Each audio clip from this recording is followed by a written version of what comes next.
தி Lord.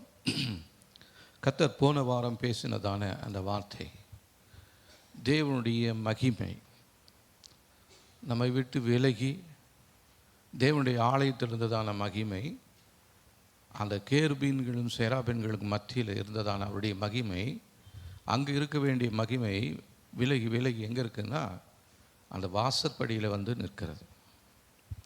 இன்னும் கொஞ்சம் விட்டால் வெளியே போயிடும். அதே போலவே நம்ம ஒவ்வொருடைய வாழ்க்கையிலுமே தேவ மகிமை நிறைந்தவர்களாய் நீங்களும் நானும் காணப்பட வேண்டும். இல்லை என்று சொன்னால் நம்முடைய வாழ்க்கை ஒன்றுமில்லாமல் போய்விடுகிறதாக இருக்கிறது. இன்னொரு வசனத்தை நம்ம வாசிக்கலாம் பாருங்க.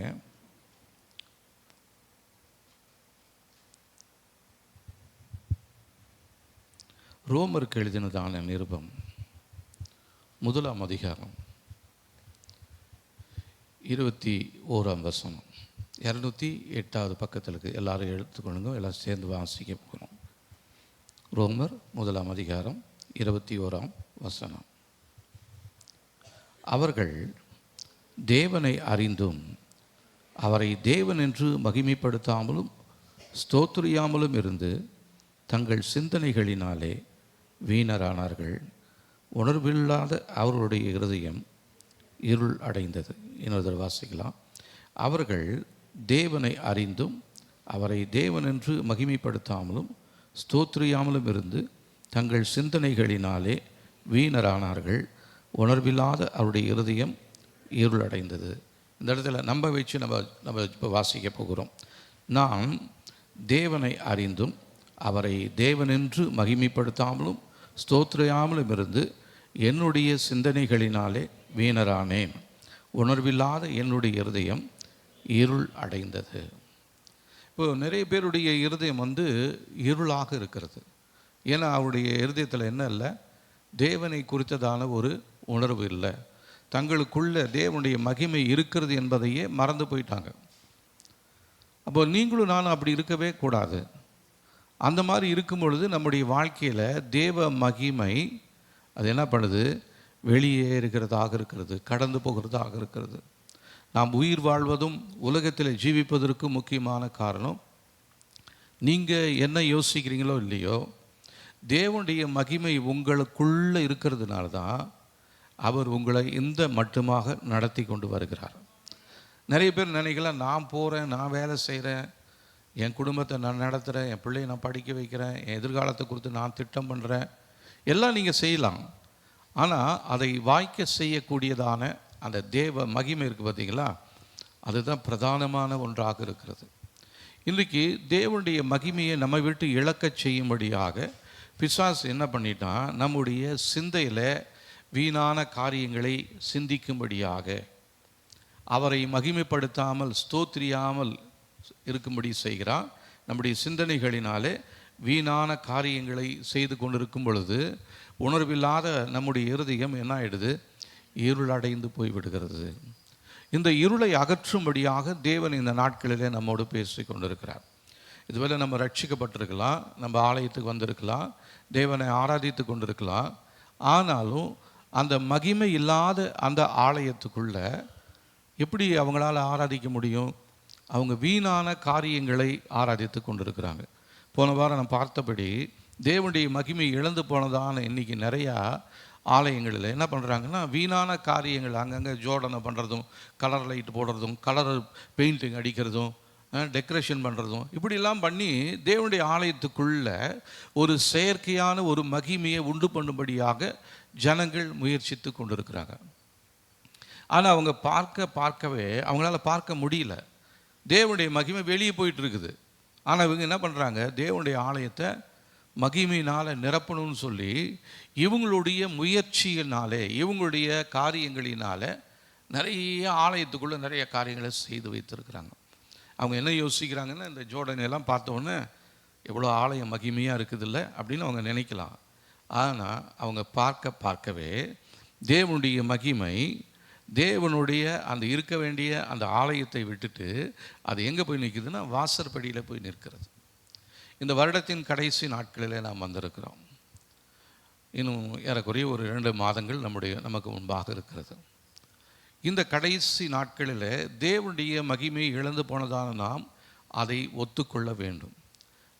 ஆமாண்டவரே, என்னுடைய சிந்தையினாலே நான் வீணான காரியங்களை சிந்தித்திருக்கிறேன், உங்களை ஸ்தோத்திரிக்கலை, உங்களை ஆராதிக்கலை. நான் என்னுடைய வாழ்க்கையை என்னுடைய குடும்பத்தை பார்க்கணும் தான் நான் முயற்சி பண்ணி கொண்டே இருந்தேன். சரி, முடிவில் என்ன இருக்குது? எவ்வளவோ முயற்சி பண்ணுறேன், இந்த வருஷம் ஆரம்பத்திலேருந்து எவ்வளவோ காரியங்களை செய்து கொண்டு இருந்தேன். ஆனால் அந்த முடிவில் வந்து நிற்கும் பொழுது என்னுடைய வாழ்க்கை ஒரு வெறுமையாக இருக்கிறது.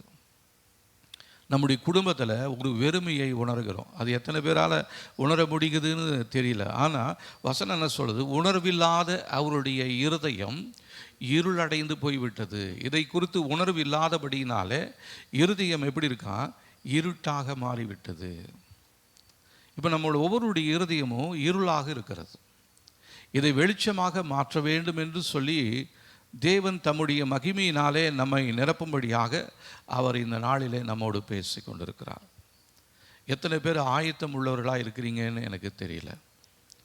தேவனுடைய மகிமை என்னுடைய வாழ்க்கையில், என்னுடைய குடும்பத்தில், என்னுடைய சந்ததியில், என்னுடைய எல்லையில் தேவ மகிமையால் நிரம்ப வேண்டும் என்று சொல்லி எத்தனை பேர் வாஞ்சனையோடு இந்த நாட்களிலே இந்த ஜெபத்தை நாம் செய்ய போகிறோமோ, ஒவ்வொருடைய வாழ்க்கையிலுமே நிச்சயமாகவே இந்த வருடம் முடிவதற்குள்ளாக நம்ம 2024க்குள்ளே நுழையும் முன்பாக கர்த்தர் என்ன பண்ணுவார்னா, நம்முடைய வாழ்க்கையை மகிமையாய் பிரகாசமாய் ஜொலிக்க செய்வார்.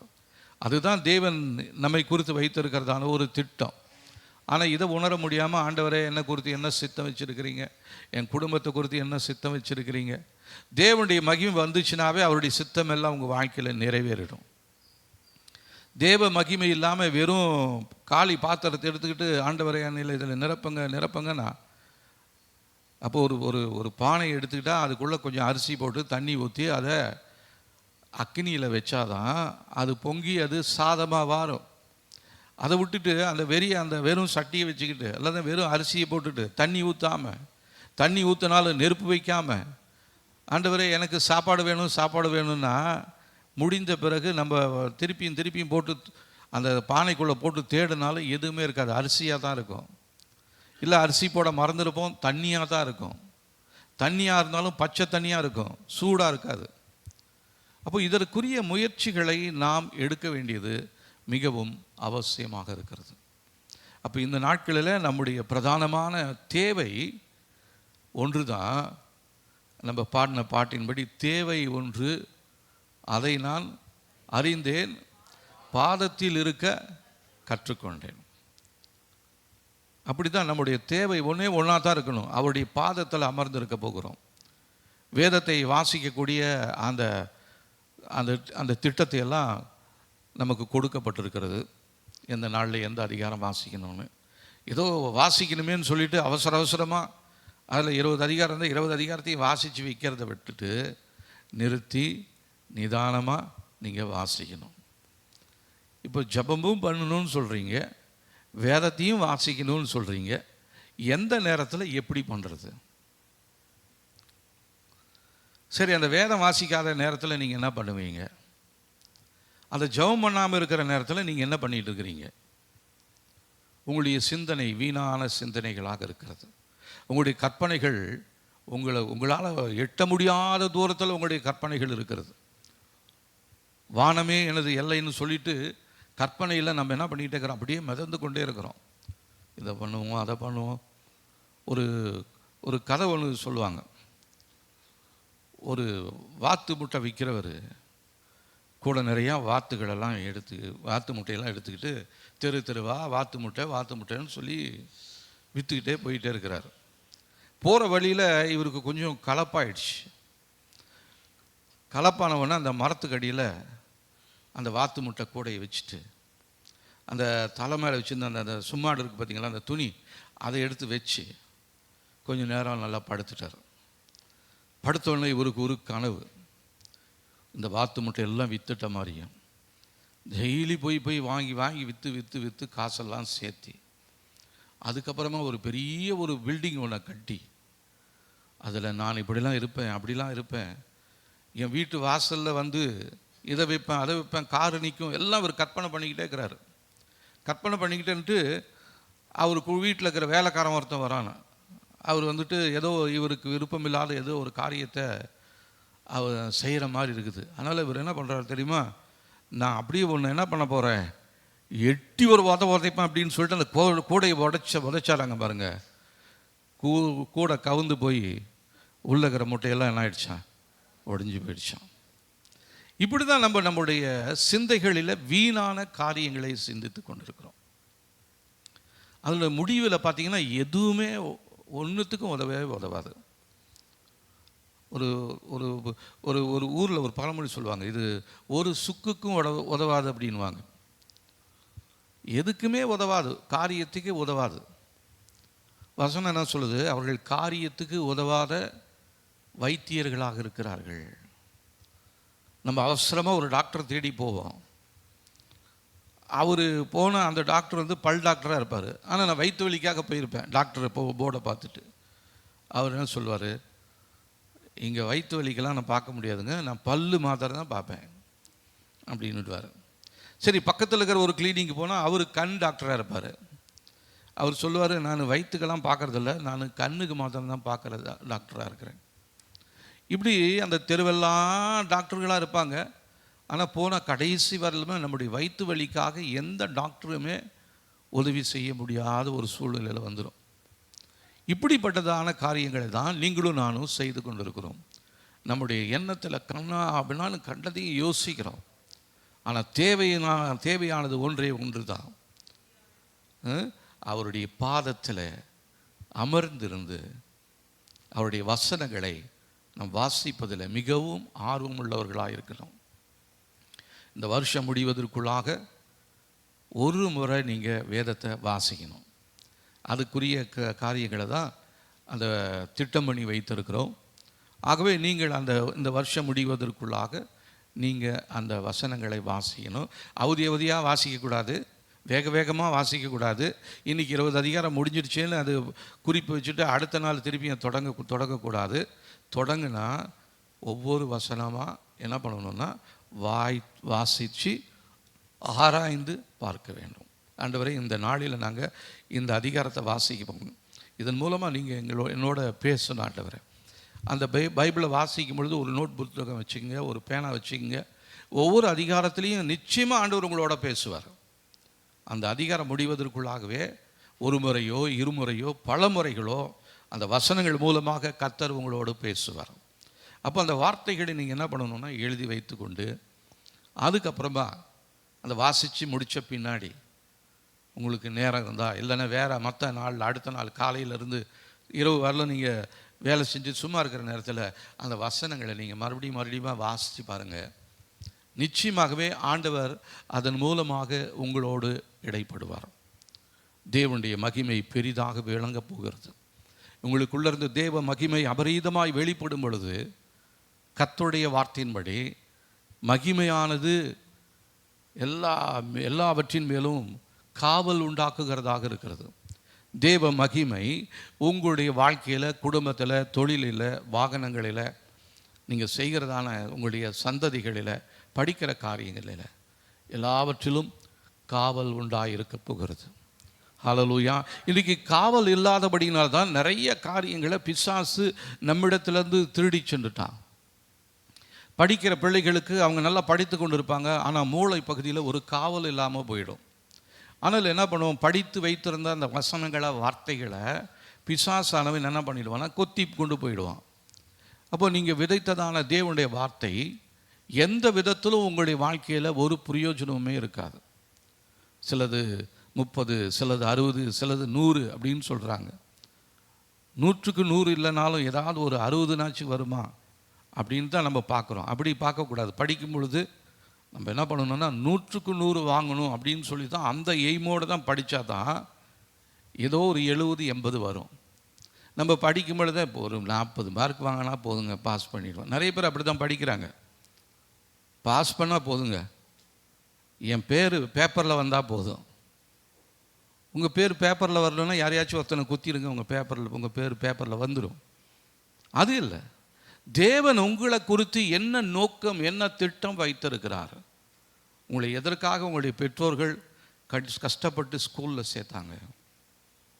நான் படிக்கலைனாலும் என் பிள்ளை படிக்கணும். ஒரு சில குடும்பங்களில் பார்த்தீங்கன்னா அம்மா அப்பா படிச்சிருக்கவே மாட்டாங்க, பிள்ளைங்களை படிக்க வச்சுக்கிட்டே இருப்பாங்க. அந்த பிள்ளை கொஞ்சம் படித்து வந்தவொடனே அது என்ன சொல்ல தெரியுமா, உங்களுக்கு வாசிக்கவே தெரியாது அப்படின்னு அந்த பெற்றோரையே குற்றம் செய்யும். ஆனால் சில பிள்ளைகள் அப்படியே படிப்பறிவில்லாத குடும்பத்தில் பிறந்ததான எத்தனையோ பிள்ளைகள் ஐஏஎஸ் ஐபிஎஸ்ஸாக மாறி பெற்றோர்களுக்கு கனத்தை ஏற்படுத்தி இருக்கிறது. நம்முடைய தேவனுக்கு நாம் கனத்தை உண்டாக்கக்கூடியவர்களாக இருக்கணுமே ஒழிய கனவீனத்தை ஏற்படுத்தியவர்களாக ஒரு நாளும் இருக்கக்கூடாது.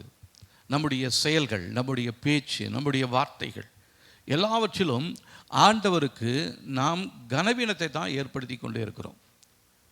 எழுதப்பட்டபடி தேவனுடைய நாமம் புறஜாதிகளுக்குள்ளே உங்கள் மூலமாக தூஷிக்கப்படுகிறதே. இந்த வார்த்தை அடிக்கடி என்னோட பேசிக்கிட்டே இருக்கும்.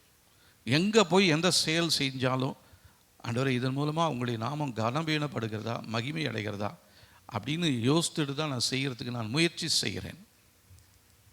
ஆண்டவரே இதன் மூலமாக உங்களுடைய நாமம் மகிமைப்பட வேண்டும். ஒரு இடத்துல போய் ஒருத்தரோட பேசுகிறேன் அப்படின்னா, ஆண்டவரே நான் பேசுகிறதுனால அந்த குடும்பத்தில் நன்மை உண்டாகணும், சமாதானம் இல்லாத அந்த குடும்பத்தில் சமாதானம் உண்டாகணும், சுகம் இல்லாத அந்த சரீரத்தில் சுகம் உண்டாகணும் அப்படின்னு தான் நான் போய் பேசுவேன், ஜெபம் பண்ணுவேன். அதை விட்டுட்டு இவன் வந்து பேசிட்டு போனால் ரெண்டாவது அந்த குடும்பம் 3 7 ஒடிஞ்சிடுச்சுடுவாங்க. அந்த மாதிரி காரியங்கள் நம்முடைய வாழ்க்கையில் இருக்கக்கூடாது. அப்படின்னா தேவனுடைய மகிமை நமக்குள்ள இல்லை என்று சொல்லி அர்த்தம். நம்முடைய சிந்தைகளை வீணாக சிந்தித்து கொண்டிருக்கிறோம் என்று சொல்லி அர்த்தம். தேவ பிள்ளைகளை இந்த நாட்களில் நம்முடைய சிந்தையை அதிக ஜாக்கிரதையோடு காத்துக்கொள்ள வேண்டியது நமக்கு அவசியம். அதை காத்துக்கொள்வதற்கு நமக்குள்ள தேவனுடைய மகிமை மிக மிக மிக மிக அவசியமாக இருக்கிறது. இந்த மகிமையை நாம் இழந்து போகாமல் இருக்கணும். இதற்காக தான் இந்த நாளில் நாம் ஒரு காரியத்தை நம்ம பார்க்க போகிறோம். போன வாரமே நான் சொன்ன பிரசங்கத்தில் ஏசாயா தீர்க்கதரிசன புஸ்தகம் 60ஆம் அதிகாரம். அந்த அதிகாரம் முழுவதுமே நிறைய காரியங்களை ஆண்டவர் வெளிப்படுத்துகிறார். தேவனுடைய மகிமை வெளிப்பட்டால் என்ன ஆகும்னு சொல்லி முதல் 3 வசனங்களை நம்ம பார்க்கலாம் பாருங்க. 866ஆம் பக்கத்தில் இருக்குது. எழும்பி பிரகாசி, உன் ஒளி வந்தது, கர்த்தருடைய மகிமை உன் மேல் உதித்தது. இதோ இருள் பூமியையும் காரிருள் ஜனங்களையும் மூடும், ஆனாலும் உன்மேல் கர்த்தர் உதிப்பார், அவருடைய மகிமை உன்மேல் காணப்படும். உன் வெளிச்ச நிலத்திற்கு ஜாதிகளும் உதிக்கிற உன் ஒளியினிடத்துக்கு ராஜாக்களும் நடந்து வருவார்கள். இது முதல்ல கொடுக்கறதான ஒரு ஆசீர்வாதமான வார்த்தை. என்ன சொல்கிறார் அதில்? நீங்கள் எழுந்துரு, உட்கார்ந்துருக்கிற எழுந்துரு. முதலாவது நம்ம செய்ய வேண்டிய ஒரு காரியம், கர்த்தருடைய சமூகத்தில் நீங்களும் நானும் எழுந்திருந்து, அதுக்கப்புறம் தான் நம்முடைய கண்களை சுற்றிலுமாக பார்க்க போகிறோம். இந்த அதிகாரத்தில் 2 கட்டளைகளை ஆண்டவர் சொல்கிறாரு. முதலாவது, நீ எழுந்துரு,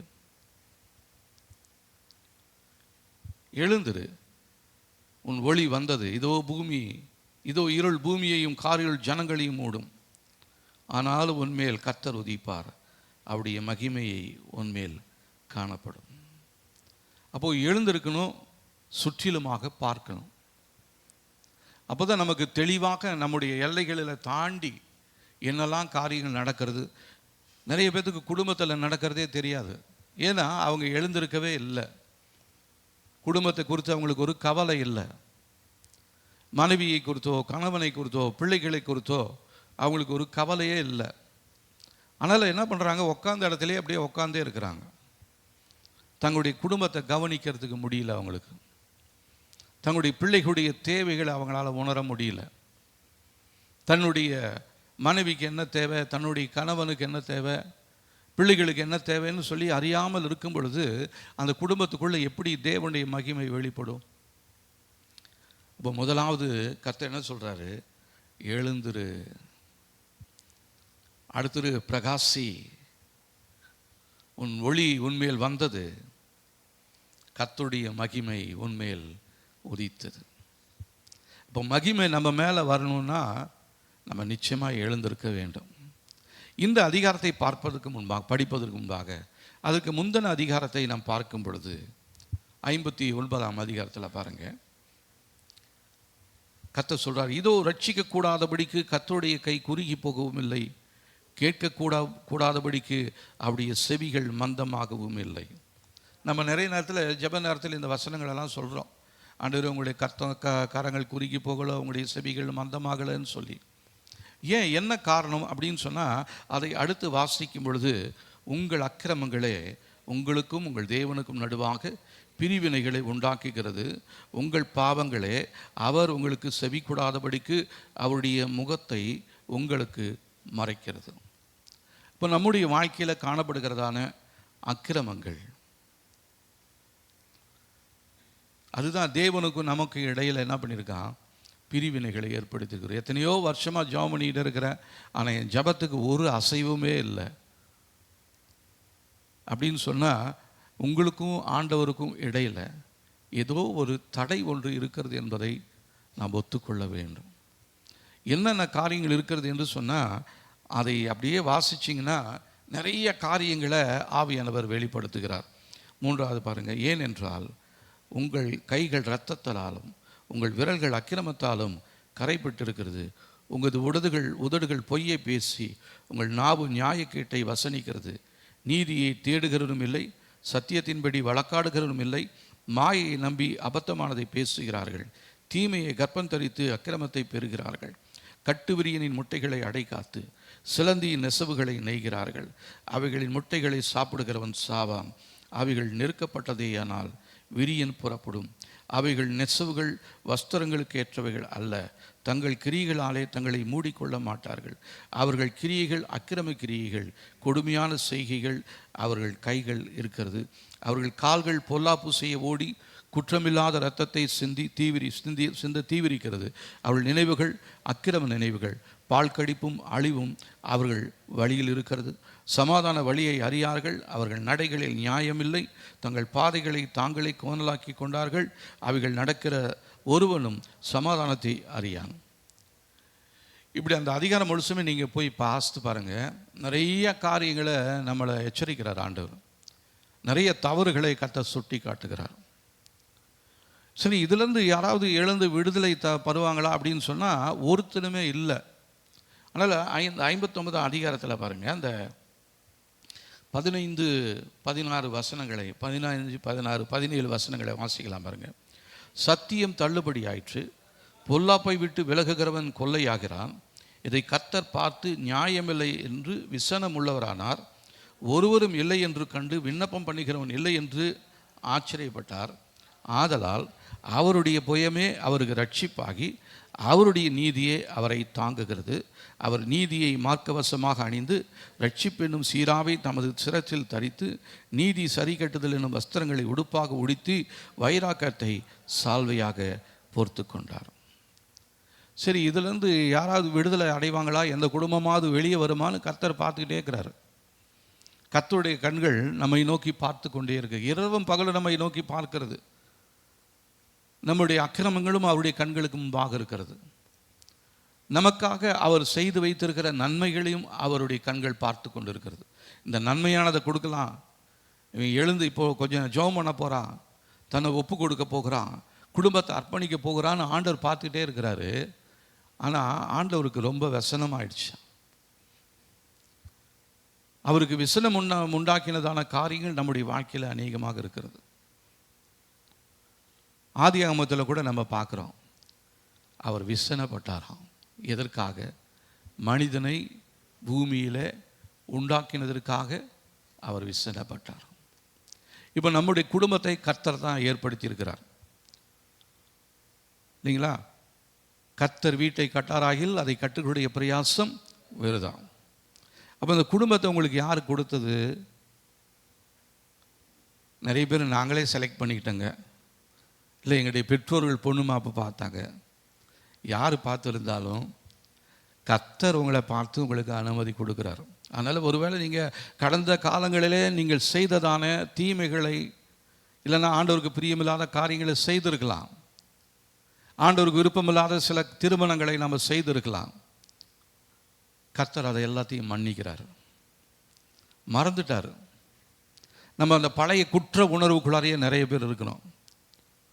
நான் அப்படி பண்ணிட்டேனே, எங்கள் வீட்டில் பார்த்ததான அந்த மாப்பிள்ளை அந்த பொண்ணு நான் திருமணம் செய்யலையே, சிம்சோன் மாதிரி நான் பண்ணிட்டேனே, என் கண்ணுக்கு ரொம்ப நேர்த்தியாக இருந்ததான ஒரு பெண்ணை ஒரு ஆணை நான் பார்த்து திருமணம் செய்துட்டேன். இப்போ கர்த்தருடைய வல்லமை என் வாழ்க்கையில் வருமா, கர்த்தருடைய மகிமை எனக்குள்ளே வருமா அப்படின்னு நிறைய பேர் கேள்விக்குறியோடு இருக்கிறீங்க. கர்த்தர் சொல்கிறாரு, உன்னை நான் தெரிஞ்சு கொண்டு இருக்கிறேன். நான் அனுமதிக்காமல் உங்கள் வாழ்க்கையில் எந்த ஒரு காரியமும் நடக்கப் போவது கிடையாது. சின்ன காரியமோ பெரிய காரியமோ எல்லாவற்றையுமே நான் உன் வாழ்க்கையில் அனுமதிக்காமல் அந்த காரியங்கள் உன் வாழ்க்கையில் வருவது கிடையாது. எவ்வளோ நல்ல தேவன் பாருங்களேன். காரணம், நாம் அவரை தெரிந்து கொள்ளவில்லை, அவர் நம்மை தெரிந்து கொண்டிருக்கிறார். நமக்கு எது மேட்சாக இருக்கும், எது கரெக்டாக இருக்கும்னு சொல்லி அவருக்கு தெரியும். அதனால் நான் செய்கிறதெல்லாம் ரைட்டுன்னு சொல்ல முடியாது. ஒருவேளை இந்த மாதிரி கடந்த நாட்களில் நாம் செய்ததான சில காரியங்களை கர்த்தர் மன்னிக்கிறார், மறந்து போயிட்டார். இப்போ நம்ம தேவனுடைய வார்த்தையை அறிகிறோம். ஆனால் இனி செய்ய போகக்கூடிய காரியங்கள் கர்த்தருக்கு பிரியமா, கர்த்தருக்கு சித்தமா அப்படின்னு கேட்டுட்டு தான் நம்ம எந்த ஒரு காரியத்தையும் நாம் தலையிட வேண்டும், கை கொள்ள வேண்டும், கையாள வேண்டும். இல்லை என்று சொன்னால் அதனால் வருகிறதான நஷ்டங்களும் கஷ்டங்களும் நம்முடைய குடும்பத்தில் அதிகமான பேரழிவை ஏற்படுத்தக்கூடியதாக இருக்கிறது. வருகிறதான ஆண்டில் கர்த்தர் தம்முடைய மகிமையினால் நம்மை மூடப் போகிறார். அதற்கு முன்பாக நம்ம எழுந்திருக்கணும். இருளில் இருக்கிறதான நம்ம பிரகாசிக்கணும். ஏன்னா நம்முடைய தேவன் உலகத்தின் ஒளியாக இருக்கிறார். அவர் நமக்குள்ளே வந்துட்டார்னா நம்முடைய கடந்த கால வாழ்க்கை, இருளான வாழ்க்கை எல்லாமே வெளிச்சமாக மாறும். இயேசு கிறிஸ்துவை பற்றி சொல்லும் பொழுது அவர் வருவதற்கு முன்பாக உலகமெல்லாம் இருளில் இருந்துச்சான். புறஜாதிகளுக்குள்ள இருள் இருந்தது, தேசத்துக்குள்ள இருள் இருந்தது. ஆனால் இயேசு என்றைக்கு இந்த உலகத்தில் மனிதனாக வந்து பிறந்தாரோ அந்த நேரத்தில் எல்லா இருளில் இருக்கிற ஜனங்கள் பெரிய வெளிச்சத்தை கண்டார்கள். இதுதான் இயேசு வந்த பின்னாடி நம்முடைய வாழ்க்கையில் ஏற்படுகிறதான பெரிய மாற்றம். இயேசு வந்துட்டார், இயேசு உங்கள் வாழ்க்கையில் பிறந்துட்டாருன்னா உங்களுடைய வாழ்க்கையில் வெளிச்சம் நிச்சயமாகவே இருக்கும். ஆனால் நிறைய பேர் இந்த வெளிச்சத்தை, இந்த இயேசுவை எங்கே வச்சிருக்கிறாங்க அப்படின்னா தங்களுடைய கட்டிலுக்கு கீழே. எவன் ஒருத்தனும் விளக்கை கொளுத்தி அதை கட்டிலுக்கு கீழே மறைச்சி வச்சிருக்க மாட்டான். அவன் எங்கே கொண்டு வைப்பான்? மரக்காலின் மேலே, ஸ்டூலின் மேலே, ஒரு செவுத்து மேலே கொண்டு வைப்பான். அப்போ தான் அது முழு வீட்டுக்கும் அது என்ன பண்ணும்? வெளிச்சத்தை கொடுக்கக்கூடியதாக இருக்கிறது. அப்போ இந்த நாளில் இயேசு உங்களுடைய வாழ்க்கையில் உங்களுடைய முழு வாழ்க்கையுமே அவர் ஆளுகை செய்கிறவராக இருக்கிறாரா? அல்லனா உங்களுக்கு பிரச்சனை நேரத்தில் மாத்திரம் இயேசுவேன்னு தேடி வந்துட்டு அதுக்கப்புறம் அவரை அணைச்சி வச்சுட்டு ஏன் இஷ்டத்துக்கு நான் தூங்குவேன், அப்புறம் எனக்கு தூக்கம் எப்போ எழுந்திருக்கிறேன்னா அப்போ எழுந்திருக்கிறேன், மறுபடியும் அவசரமாக ஒரு விளக்கை கொளுத்தி மறுபடியும் என் வாழ்க்கையை நடத்துவேன்னு சொல்லி நம்ம சொன்னோம்னா நிச்சயமாக வெட்கப்பட்டு போவது நாம் தான். அந்த 10 கன்னிகைகளை குறித்து நம்ம வாசிக்கிறோம். அதில் 5 கன்னிகைகள் அவங்க எப்படி இருக்காங்களாம்? புத்தி உள்ளவர்களாக இருக்கிறாங்க. 5 பேர் எப்படி இருக்காங்களாம்? புத்தி இல்லாதவர்களாக இருக்கிறாங்க.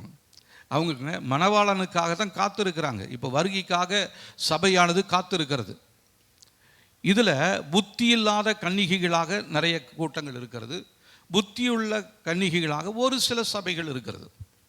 இப்போ மணவாளன் வருகிறதான நேரத்தில் மணவாளன் வருகிறார் அப்படின்னோடனே எல்லாரும் எழுந்து என்ன பண்ணுவாங்கன்னா, புத்தி உள்ளவங்க தங்களுடைய விளக்குக்கு எண்ணெய் கூடவே கொண்டு போய் அதை ஊற்றி அவங்க பற்ற வச்சுடுவாங்க. புத்தி இல்லாதவங்க என்ன பண்ணுவாங்க? விளக்க மாத்திரம் தூக்கிட்டு போவாங்க, நெருப்பி கொண்டு போவாங்க, கூட எண்ணெயே கொண்டு போக மாட்டாங்க. ஆனால் அவசரமாக பற்ற வச்சா அது பத்தாது, அணைஞ்சு போயிடும். சரி, நம்ம சபை விசுவாசி தானே, இவங்கக்கிட்ட கொஞ்சம் எண்ணெய் கேட்கலாம் அப்படின்னா அவங்க என்ன சொல்லுவாங்க? நாங்களே கொஞ்சோடு தான் கொண்டு வந்திருக்கிறோம், நீங்கள் போய் வேறு எங்கேயாச்சும் வாங்கிக்கோங்க. ஐயோ, நான் இவ்வளோ நாள் உங்களோட தானே வந்தேன், உங்கள் கூட தானே ஆராய்ச்சேன், உங்கள் பக்கத்தில் தானே உக்காந்துருந்தேன், நீங்களும் நானும் ஒன்றா தானே கம்யூனியன் எடுத்தோம், நீங்களும் நானும் ஒன்றா தானே சாப்பிட்டோம், அதெல்லாம் தெரியும் சிஸ்டர், தெரியும் பிரதர், எனக்கே கொஞ்சம் தான் இருக்குது, நீங்கள் போய் வேற எங்கேயாச்சும் வாங்கிக்கிங்க. இவங்க வாங்க போகிற நேரத்தில் மணவாளன் வந்துடுவார்.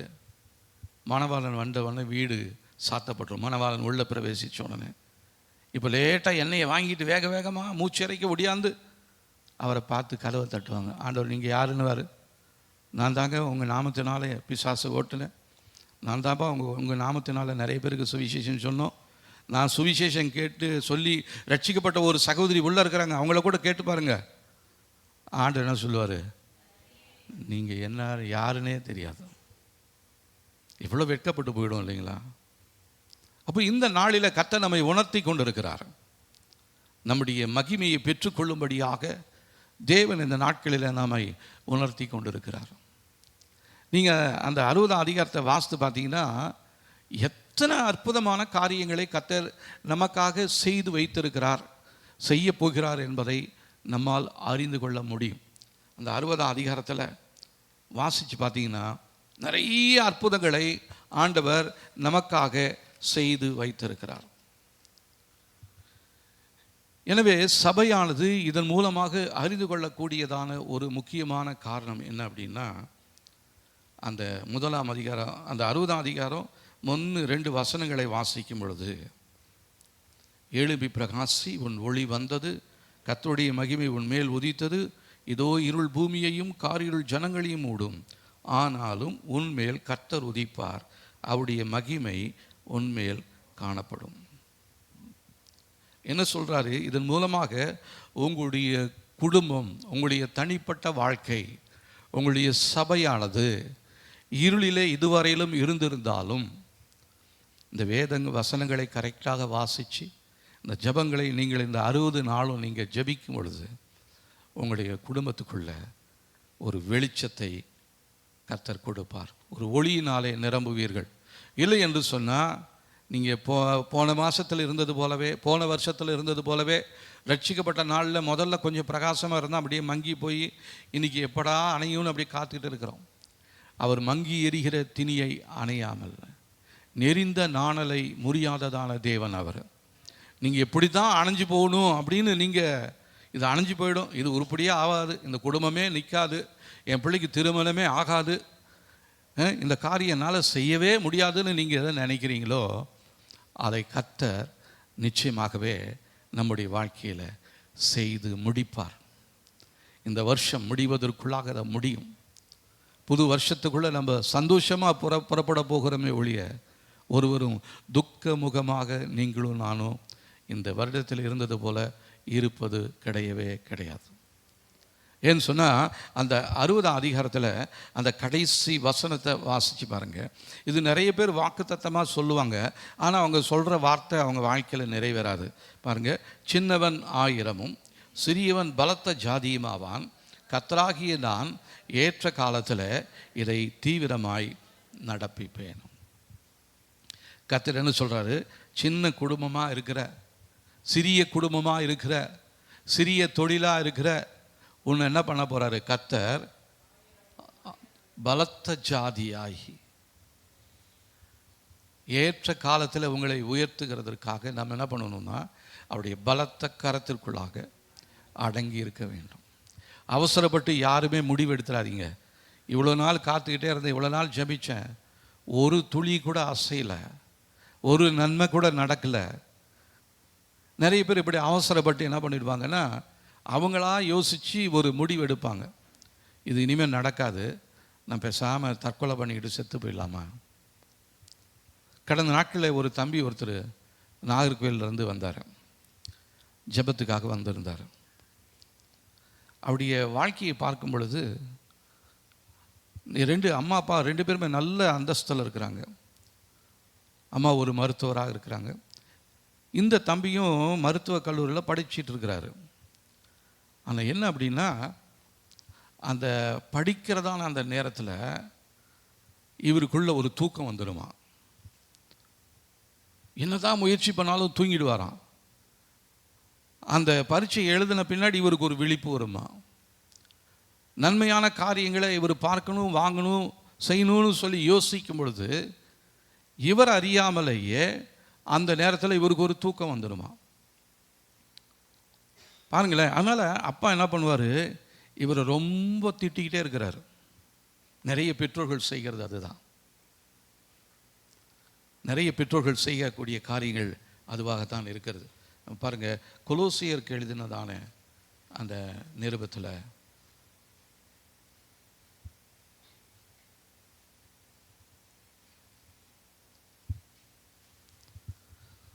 தேவன் குடும்பத்தை குறித்து ஒரு திட்டம் வைத்திருக்கிறார். அது கொலோசியர் 3ஆம் அதிகாரம்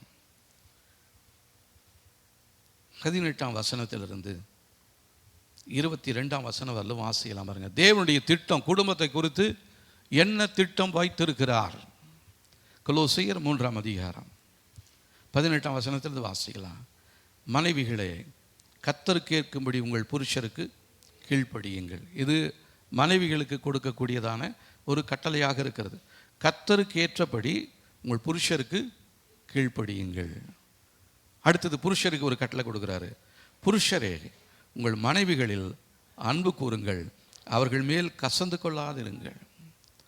உங்கள் மனைவியின் இடத்துல அன்பு கூறுங்க. ஆண்களுக்கு இல்லாத ஒரு சுபாவம் என்னன்னா அன்பு இல்லாதது. பெண்களுக்கு இல்லாத சுபாவம் என்னன்னா கீழ்ப்படிதல் இல்லாதது. அதனால தான் வசனம் தெளிவாக சொல்லிடுற, மனைவிகளுக்கு கீழ்ப்படியும்படியாகவும் ஆண்களுக்கு அன்பு கூறும்படியாகவும் ஒரு கட்டளை கொடுக்கிறது. தான் தேவன் குடும்பத்தை குறித்து வைத்திருக்கிறதான ஒரு திட்டமாக இருக்கிறது. அடுத்ததாக பாருங்கள், பிள்ளைகளுக்கு சொல்கிறாரு, பிள்ளைகளே, உங்களை பெற்றோருக்கு எல்லா காரியத்திலேயும் கீழ்ப்படியுங்கள், இது கர்த்தருக்கு பிரியமானது. கர்த்தருக்கு பிரியமானது என்னது? பெற்றோர்களுக்கு கீழ்ப்படிவது. ஆனால் இன்றைக்கி உலகத்தில் நிறைய குடும்பங்களில், என் விசுவாச குடும்பங்களிலேயே பெற்றோர்களுக்கு கீழ்ப்படியாத பிள்ளைகள் தான் அதிகமாக இருக்கிறாங்க. அது இந்த கீழ்ப்படியாமை எப்போ இருந்து வெளிப்படுது அப்படின்னா, சிறு வயதிலிருந்தே அது அவங்களுக்குள்ளே என்ன ஆகுது, அப்படி உருவாகிக்கிட்டே இருக்குது. அப்போது நம்ம ஜெபம் பண்ணணும், ஆண்டவரே, என் பிள்ளைக்கு அந்த கீழ்ப்படியக்கூடியதான அந்த ஞானத்தை கர்த்தர் கொடுங்க. அப்போ அந்த ஞானம் எப்படி வரும் அப்படின்னா, கர்த்தருக்கு கீழ்ப்படிக்கும் பொழுது அதுவே ஞானத்தின் ஆரம்பமாக இருக்குது. அப்போ அந்த சிறு பிள்ளைகளுக்கு அதிகமாக நம்ம உலக காரியங்களை குறித்து சொல்லிக் கொடுக்கறதுல தான் ஆர்வமாக இருக்கிறோம். அந்த பிள்ளைங்களை கொண்டு போய் அந்த டிராயிங் கிளாஸுக்கு விடுவாங்க, பிள்ளைங்களை கொண்டு போய் மியூசிக் கிளாஸுக்கு விடுவாங்க, பிள்ளைங்களை கொண்டு போய் ஸ்விம்மிங் கிளாஸுக்கு கொடுப்பாங்க, எல்லா காரியங்களும் கொடுத்துட்டே இருப்பாங்க. ஆனால் தேவனுடைய வார்த்தைகளுக்கு அவங்க என்ன பண்ணுறதில்ல, முக்கியத்துவம் கொடுக்கறதே இல்லை. தேவனுடைய வார்த்தைகளுக்கு நீங்கள் முக்கியத்துவம் கொடுத்து உங்களுடைய பிள்ளைகளை தேவனுடைய வார்த்தையினாலே நீங்கள் நிரப்பும் பொழுது நிச்சயமாகவே உங்களுடைய பிள்ளைகள் ஒரு பிரைட் ஃப்யூச்சர் அவங்களுக்கு இருக்குது. அவர் சிறியவனை புழுதியிலிருந்து உயர்த்துவார். அவனை கோபுரத்தில் கொண்டு போய் நிறுத்த போகிறாரு. உங்கள் பிள்ளை குறித்து கர்த்தர் வைத்திருக்கிற திட்டம் என்ன தெரியுங்களா? அவன் கோபுரத்தில் போய் இருக்க போகிறான். ஒருவேளை பிள்ளை இல்லைன்னு நீங்கள் நினைக்கலாம், கர்த்தர் உங்களுக்கு கொடுப்பார். இந்த வருஷத்தில் நிச்சயமாகவே உங்களுடைய இருதயத்தின் விருப்பத்தை அவர் நிறைவேற்றுவார். சங்கீதம் 20ஆம் அதிகாரம் 4ஆம் வசனத்தில் கர்த்தர் உங்களுடைய மன விருப்பத்தின்படி உங்களுக்கு என்ன பண்ணுவாரா, தந்தருளுவார். ஆனால் நீங்கள் ஊக்கமாக அவரை தேடணும், அவருடைய வார்த்தையில் உங்களை கவனத்தை வைக்கணும். அப்போது அவர் உங்களுடைய மன விருப்பத்தின்படி உங்களுக்கு தந்தருளி அவருடைய ஆலோசனைகள் எல்லாம் நிறைவேற்றுவார். ஒவ்வொரு வார்த்தையும் ஒவ்வொரு வாரமும் உங்களுக்கு நிறைய ஆலோசனைகளை கர்த்தர் கொடுத்து கொண்டு இருக்கிறார். இதை தருவேன், அதை தருவேன், இதை பண்ணுவேன், அதை பண்ணுவேன்னு சொல்லிகிட்டே இருக்கிறாரு. ஆனால் ஒன்றுமே இன்னும் என் வாழ்க்கையில் வரலையே. ஏன்? கர்த்தருக்கு பிரியமான காரியங்கள் நம்முடைய வாழ்க்கையில் இல்லாமல் போய்விடுகிறது. தேவனுடைய மகிமையை நாம் இழந்து போய்விட்டோம். ஆனால் கர்த்தர் சொல்கிறாரு, நம்ம மேலே தேவனுடைய வார்த்தை, தேவனுடைய வெளிச்சம், தேவனுடைய மகிமை நம்ம மேலே இறங்க போகிறது, வெளிப்பட போகிறது. இன்றைக்கு மகிமை அது வெளியேறும்படியாக வாசற்படியில் போய் நின்று கொண்டிருக்கிறது. காரணம் என்ன அப்படின்னா, அந்த ஆலயத்துக்குள்ள என்ன இல்லையா, தேவனுடைய மகிமை இல்லாமல் போய்விட்டது. அந்த இடத்துல வேற என்ன இருக்குதா, ஒரு பெரிய விக்கிரகம் ஒன்று இருக்கிறது. எசேக்கியேலின் புஸ்தகத்தில்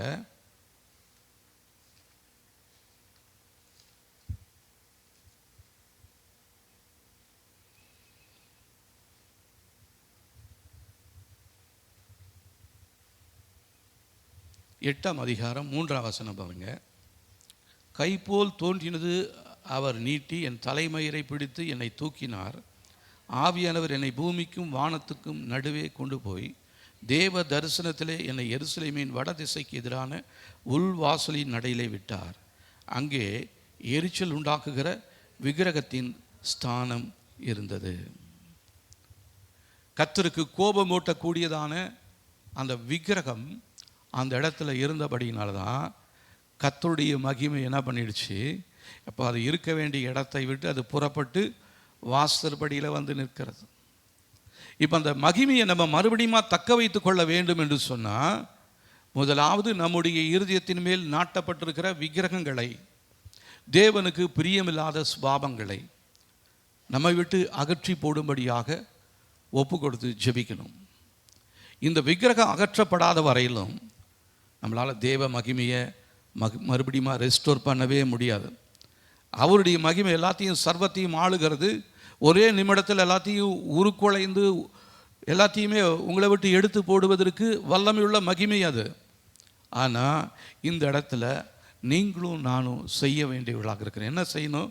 நமக்குள்ளே இருந்து அகற்ற வேண்டிய தீமையான சுபாவங்களை நம்மை விட்டு அகற்றிவிட்டு, தேவனை உங்களுடைய மகிமையினால் என்னை நிரப்புங்க என்று சொல்லி நாம் ஜெபிக்கும் பொழுது கர்த்தர் நிச்சயமாகவே தம்முடைய மகிமையினாலே உங்களை நிரப்புவார். ஹல்லேலூயா! இதுதான் சீக்கிரமாக நடக்க போகிறது, நம்முடைய வாழ்க்கையில் நடக்க போகிறது. நம்முடைய சபை, குடும்பம், தொழில் எல்லாவற்றிலும் ஒரு பெரிய வெளிச்சத்தை கர்த்தர் உண்டு பண்ண போகிறார். வெளிச்சம் மாத்திரமா உண்டு பண்ண போகிறார். அடுத்ததான் ஒரு காரியத்தை கர்த்தர் செய்கிறார். ஏசாயா 60 அதிகாரம் 3-8 வசனங்களை வாசிக்கும் பொழுது, உன் வெளிச்சனிடத்துக்கு ஜாதிகளும் உதிக்கிற உன் ஒளியினிடத்துக்கு ராஜாக்களும் நடந்து வருவார்கள். சுற்றிலும் உன் கண்களை ஏறெடுத்து பார். அப்படி எல்லாரும் ஏகமாய் கூடி உன்னிடத்துக்கு வருகிறார்கள்.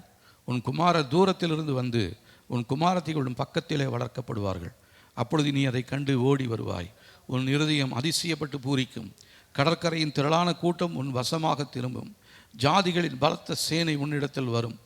ஒட்டங்களின் ஏராளமும் மீதியான் ஏப்பாத்து தேசங்களின் வேகமான ஒட்டங்களும் உன்னை மூடும். சேபாவில் உள்ளவர்கள் யாவரும் பொன்னையும் தூபவர்க்கத்தையும் கொண்டு வந்து கர்த்தரின் துதிகளை பிரசித்தப்படுத்துவார்கள். கேதாரின் ஆடுகளெல்லாம் உன்னிடத்தில் சேர்க்கப்படும். நெபாயோத்தின் கடாக்கள் உன்னை சேவித்து அங்கீகரிக்கப்பட்டதாய் என் பலிபீடத்தின் மேல் ஏறும். என் மகிமையின் ஆலயத்தை மகிமைப்படுத்துவேன். மேகத்தைப் போலவும் தங்கள் பலகனி துவாரங்களுக்கு தீவிக்கிற புறாக்களைப் போலவும் பறந்து வருகிற இவர்கள் யார்? இப்போ என்ன பண்ண போறா தெரியுங்களா? மகிமை உங்களுக்குள்ளே வந்துடுச்சுன்னா உங்களுடைய எல்லையை கர்த்தர் விஸ்தாரமாக்குவார். உங்களுடைய குடும்பத்தை கர்த்தர் பெரிதாக மாற்றுவார். சபையை, ஆராதனை ஸ்தலத்தை கர்த்தர் பெரிதாக மாற்றுவார். இன்றைக்கு ஆராதனையின் கூட்டத்தை ஒடுக்கணும்னு சொல்லி அரசாங்கத்தினாலே அநேக சட்டங்களை ஏற்றி கொண்டிருந்தாலும், நான் சொல்கிறேன், வருகிறதான நாட்களில் ஒருத்தராலையும் நம்முடைய பெருக்கத்தை தடை செய்ய முடியாது. எந்த அரசாங்கம் நமக்கு எதிராக இன்றைக்கு சட்டங்களை இயற்றி இவங்களை ஒடுக்கணும், இவங்களை பயப்படுத்தணும் அப்படின்னு சொல்லி நிறைய இடத்துல பாருங்கள், ஊழியக்காரங்களை பிடிச்சி அடிக்கிறாங்க. நிறைய இடத்துல சபைகளை இடித்து கொண்டு போடுகிறாங்க. ஆராதனை செய்ய முடியாதபடிக்கு ஒரு விதமான கலக்கங்கள், பயங்கள் இருந்து கொண்டு இருக்கிறது. ஆனால் கர்த்தருடைய மகிமை நம்ம மேலே உதிக்கும் பொழுது, நமக்குள்ள, நம்முடைய குடும்பத்துக்குள்ள, சபைக்குள்ள தேவ மகிமை இருக்கும் பொழுது அது நம்மை குறுகி போக விடாது, நம்மை பெருக்கமடைய செய்ய போகிறது. ஹல்லேலூயா! ஒருவேளை உங்களுடைய குடும்பத்துக்குள்ள தேவ மகிமை வந்துடுச்சுன்னா, குறுகி போயிருக்கிறதான உங்களுடைய குடும்பம் பெருக்கம் அடைய போகிறது. வலது புறமும் இடது புறமும் அது என்ன பண்ண போகுது? இன்னும் பெருசாக போக போகுது. எந்த இடத்துல குறுகும்படியாக அவங்க முயற்சி செய்கிறார்களோ அந்த இடத்துல அவர்களுடைய முயற்சிகள் தடைப்பட்டு நிறுத்தப்படும். தேவனுடைய விருப்பம் நம்முடைய வாழ்க்கையில், குடும்பத்தில், சபையில் நிச்சயமாகவே அது நிறைவேற போகிறது. இதை பார்க்காம நான் என் கண்ணை மூட போகிறது கிடையாது. ஹல்லேலூயா! உங்களுடைய குடும்பத்தில் ஒரு பெரிய பெருக்கத்தை ஏற்படுத்துவார். உங்களுடைய பிள்ளைகள் பெரிய அறிவாளிகளாக, பெரிய படிப்பாளிகளாக கர்த்தர் அவளை மாற்றுவார். ஒருவேளை நீங்கள் நினைக்கலாம், இங்கே எங்கள் குடும்பத்தில் இந்த பிள்ளை படிக்க மாட்டேன்து, இந்த பிள்ளை இப்படி கீழ்ப்படிய மாட்டேன்து, இந்த பிள்ளை இப்படி முரட்டுத்தனமாக இருக்குது. நிச்சயமாக இந்த காரியங்களை கர்த்தர் மாற்றுவார். அதற்கு உங்கள் மேலே தேவ மகிமை வெளிப்பட வேண்டும். வாசற்படியில் நின்று கொண்டிருக்கிறதான தேவ மகிமை உங்களுக்குள்ளாக வந்து ஸ்தாபிக்கப்பட வேண்டும். அதனால் நான் உறுதியாக சொல்கிறேன், தேவனுடைய மகிமை மகிமை மகிமை இது மாத்திரம்தான் நம்முடைய எண்ணமும் ஏக்கமுமாக இருக்க வேண்டும். ஆண்டவரே, உங்களுடைய மகிமையினாலே என்னை நிரப்புங்க ஆண்டவரே. ஆதாமும் ஏவாளும் தேவ மகிமையை இழந்துட்டாங்க. அதனால் அவங்க மேலே இருந்ததான ஆடை நீங்கி அவர்கள் நிர்வாணிகளாக அவங்க அவமானப்பட்டு துக்கப்பட்டு கொண்டிருந்தார்கள். அந்த மாதிரி ஒருவேளை உங்களுடைய வாழ்க்கையில் தேவையில்லாத அவமானங்களும் நிந்தைகளும் இருக்குதா? தேவனுடைய மகிமை உங்களை விட்டு விலகி போயிருக்கிறது என்று சொல்லி ஒத்துக்கொள்ளுங்கள். நிறைய பேர் சொல்லுவாங்க, நான் எதுவுமே செய்யலை, ஏன் எனக்கு இப்படி மாத்திரம், என் வாழ்க்கையில் மாத்திரம் ஏன் இப்படி அவமானம், என் குடும்பத்தில் மாத்திரம் ஏன் இப்படி நஷ்டம். நான் ஊழியத்துக்கு வந்த புதுசில் எனக்கு ஒரு 2 வீலர் கூட கிடையாது, சைக்கிள் தான். சைக்கிளில் இங்கேருந்து நான் எங்கே போவேன்னா தொப்பூர் வரலும் போவேன். அங்கே ஒரு விசுவாசி ஒருத்தர் கடை வச்சுருந்தார். இந்த லாரி போகிற வர லாரிங்களுக்கெல்லாம் அந்த சாமானம், அந்த ஸ்டவ்வு, பாத்திரம் அதெல்லாம் வச்சு விற்றுட்டு இருந்தாங்க. அவங்கள பார்க்குறதுக்காக நான் என்ன பண்ணுவேன்னா, சேலத்துலேருந்து கிளம்பி மேச்சேரிக்கு போவேன். அங்கே போனால் காமநேரின்ற இடத்துல ஒரு குடும்பம் இருக்குது. அவங்கள பார்த்துட்டு அப்படியே குறுக்கு வழியாக போய் அந்த தொப்பூருக்கு போவேன். போயிட்டு வரும்பொழுது பார்த்தா நிறைய பேர் அவங்க பட்டை போட்டுக்கிட்டு இதெல்லாம் போட்டுக்கிட்டு நிறைய பேர் வண்டியிலலாம் வருவாங்க. அப்போ நான் ஜெபம் பண்ணுவேன், ஆண்டவரே, நான் உங்களுக்காக ஓடுறேன், உழைக்கிறேன், எனக்கு இந்த அதுவும் என் வண்டி, என் தங்கச்சி வண்டி தான், அந்த வண்டி லேடிஸ் சைக்கிள் தான், அதை தான் வச்சுக்கிட்டு நான் ஓட்டிகிட்டு இருப்பேன். எனக்கு இப்படி ஒரு சின்ன வண்டியாக இருக்குது ஆண்டவரே, நிறைய பேர் பார்த்தா சிரிக்கிறாங்களே, ஆனால் உங்களை தெரியாத இவன் விக்கிரக ஆராதனைக்காரன் இவன் பாருங்க எப்படி எவ்வளோ பெரிய வண்டியில் போகிறான், அவ்வளோ பெரிய வண்டி வேணாம், எனக்கு அட்லீஸ்ட் இதுலேருந்து கொஞ்சம் ஒரு உயர்த்தி ஒரு வண்டி கொடுத்தீங்கன்னா நல்லாயிருக்கும். இப்படி தான் நான் ஜெபம் பண்ணுவேன். கர்த்தர் அதற்குரிய காலங்களை அவர் வைத்திருந்தார். நேர்த்தியாக என்னை நடத்தி கொண்டு வந்தார். தேவனுடைய மகிமை என் மேல் அது அப்படியே அதிகமாக பொழிய எல்லையில் ஒரு பெரிய ஆசீர்வாதத்தை கர்த்தர் கொடுத்தார். அதுக்கப்புறம் ஒரு 2 வீலர் ஒருத்தர் செகண்ட் ஹேண்டாக ஒருத்தர் அவருக்கு ஓட்ட முடியல, இந்த வண்டி கொஞ்சம் ரிப்பேர் பண்ணி நீங்கள் வச்சிங்கன்னாரு. சரி, சோத்திரம், நம்ம ஜெபத்தை ஆண்டவர் கேட்டுட்டாரு அப்படின்னு சொல்லி அதை கொஞ்சம் ரிப்பேர்லாம் பண்ணி வண்டி ஓட்டிக்கிட்டு இருந்தால் ஒரு வாரம் கழித்து அவர் வந்தார், என் வண்டி கொடுத்துருங்க, எனக்கு வேணும் அப்படின்ட்டார். சோத்திரம், அதையும் கொடுத்துட்டேன். அதுக்கப்புறம் பழைய சைக்கிள். இப்படி தான் என்னுடைய வாழ்க்கை மேலே போனது கீழே வந்தது, மேலே போனது கீழே வந்தது. ஆனாலும் கர்த்தர் தம்முடைய வாக்குத்தத்த வார்த்தையை என்னுடைய வாழ்க்கையில் நிறைவேற்றுவதற்கு அவர் போதுமானவராக இருக்கிறார். இம்மட்டுமா இருக்கிறார், இனிமேலும் அவர் இருக்க போகிறார். ஆமென், ஹல்லேலூயா. இதே வார்த்தையை தான் நான் உங்களுக்கு சொல்கிறேன். நீங்கள் இப்போ இருக்கிறது போல் இருக்க போகிறது கிடையாது, குறுகின வட்டத்தில் இருக்க போகிறது கிடையாது. உங்களை பெருக்கமான இடத்துல உங்களை பெருகி உங்களை வளர செய்ய போகிறதான தேவன் உங்களுடைய தேவனும் என்னுடைய தேவனும் நம்முடைய தேவனுமாக இருக்கிறார். அவர் நம்ம மத்தியில் இருக்கிறாரு.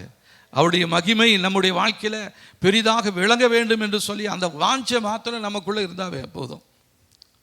அப்போ நான் இங்கேருந்து அங்கே போகும்பொழுது, அந்த தொப்பூருக்கு போகும்பொழுது அந்த விசுவாசிகளை பார்க்கணும், அவங்களோட போய் கொஞ்ச நேரம் உட்காந்துருந்து அவங்களோட பேசணும், அவங்களுக்கோட ஜெபிக்கணும். அந்த வாஞ்சை மாத்திரம் தான் என் வாழ்க்கையில். வேறு எந்த விருப்பமோ எந்த இதுவும் கிடையாது. என்னுடைய இருதயத்துக்குள்ளே அந்த குடும்பத்தை போய் விசாரிக்கணும்.